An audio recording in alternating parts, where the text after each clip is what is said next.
Is there at this very moment a global secret brotherhood plotting to control the world? Or even worse, is the shocking plan already in motion? Have devastating weapons already been positioned around the world to cause catastrophic results? Can it be stopped?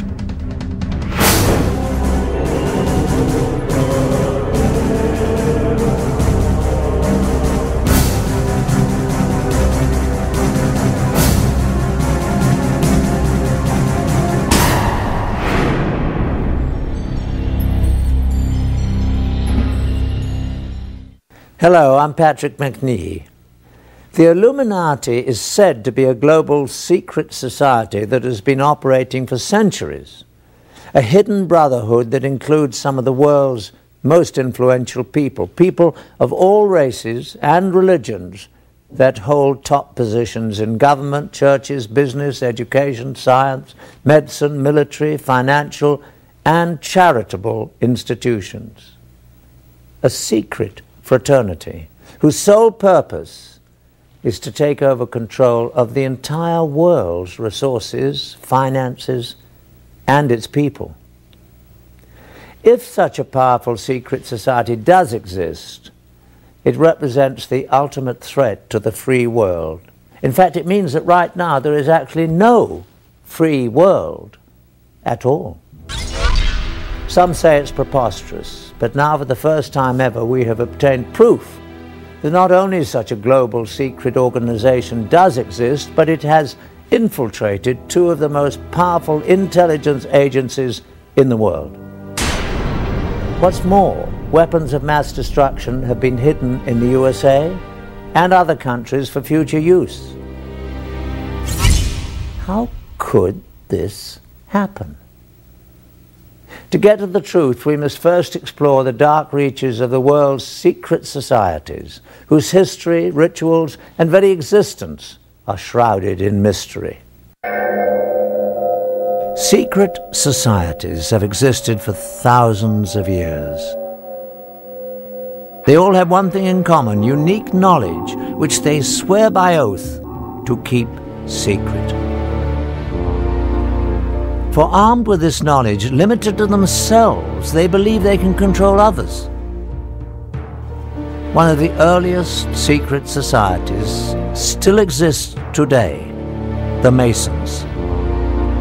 It is believed that its origins date back to ancient Egypt, when only a select guild of stoneworkers possessed special mathematical knowledge necessary for building the pyramids.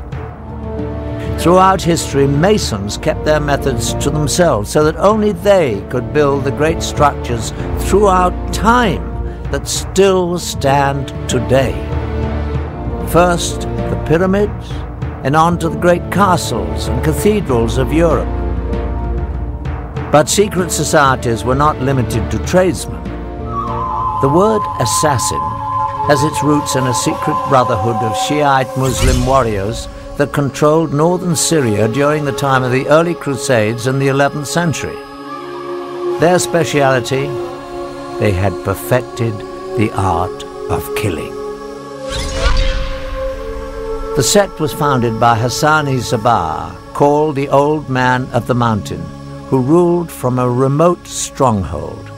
Hassan indoctrinated his devotees with the promise that if they fought and died for Allah, they would live forever in paradise, full of heavenly and earthly pleasures. He used the gruesome power of torture and murder to give his teachings special impact and assure complete discipline and devotion. Hassan gave hashish to his fanatical disciples to induce a feeling of invincibility before sending them on suicide missions. Hence the name assassin was derived from the word hashashin, or hashish user. By 1100, the assassins were said to number over 70,000 fanatically devoted members. About the same time in history, another secret brotherhood was created, the Templars. The Prieuré de Sion, Priory of Zion, was a chivalrous fraternity created in medieval France with the purpose of preserving the Merovingian bloodline and returning them to the throne of France. Their official headquarters was the Abbey of Notre-Dame du Mont de Sion in Jerusalem. In 1117, Baldwin I, King of Jerusalem, found himself greatly indebted to the priory for their services in helping him attain the throne. In return, the king negotiated the constitution of the Knights Templar as the military and administrative arm of the Priory of Zion.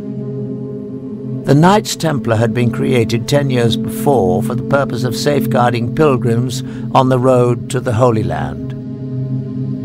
During their time in the Middle East, the Templars had contact with the Muslims, including the Assassins.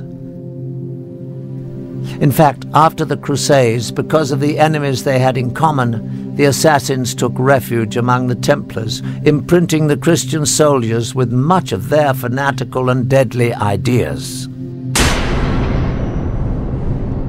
As the Templars developed, they became not at all an orthodox Christian organization.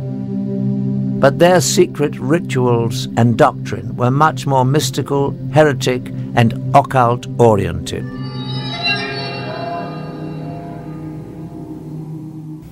As the power of the Templars grew, the Brotherhood developed into a church within the church, handling their own banking, revoking excommunications issued by bishops, and they answered only to the Pope. Everything about the Knights Templar has at least an element of mystery about it. Right from its beginnings, it was founded just after the First Crusade, which had reopened the way between Europe and the Holy Land. And in about 1118, 9 French knights, all of whom were connected with the court of the Count of Champagne, went over to the Holy Land with this mission, they said, to protect the roads and the pilgrimage routes, to make them safe for pilgrims who would now be able to visit the holy places. Now, once they arrived in the Holy Land, there's actually no evidence that actually did anything for 9 years or so. And right from the beginning, there's something that doesn't quite connect.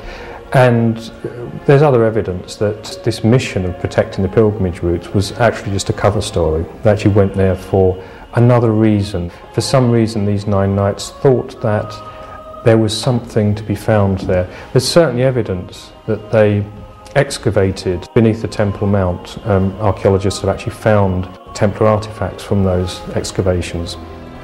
As it turns out, the Templars spent very little time on the roads at all. Most of their 9-year stay was spent digging out old tunnels under the Temple Mount, the original site of the biblical Temple of Solomon. What were they looking for? The temples of Solomon